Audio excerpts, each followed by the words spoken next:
here where the ash has flown down, is that a word? Right here where the ash came off the mountain and has been washing through the gully system and heading toward the meadow, these aspen trees, you can see how thick the ash is. Well, this ash is a great natural organic fertilizer. So these tall aspen trees that were burned and aren't going to make it, this is still all part of the same tree system. It's just going to pop up in new places. And eventually those will get taller and taller, and in 5 or 10 years they'll be bigger trees. In the meantime, all these different types of pine trees will have started to plant, you know, their seeds that are already in the soil from all the years they tossed down their pine cones, and they're buried in the soil. You'll start seeing them come up. And in 5 or 10 years, you know, they may only be this big, and eventually, as Mike explained, they'll get bigger and bigger, and eventually then the aspen will thin itself out.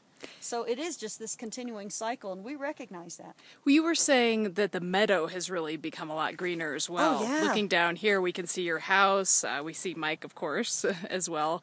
But it's really greened up in the last just couple of months. I mean, there's been some pretty profound changes. Anywhere that burnt and anywhere the ash flow came, the grass is so rich and green. It's fall now, so you can't see it even as well as you could back, say, in the end of July. It's been too dry a year to call it lush by any means, but you could see a patch that had burned that is now richly dark green next to a patch that didn't burn that is dry and pale green by comparison. So wherever it burned, it's happy grass now. And I expect by next spring, if we have a normal wet year, that pasture is going to be happier than it's been in a long time.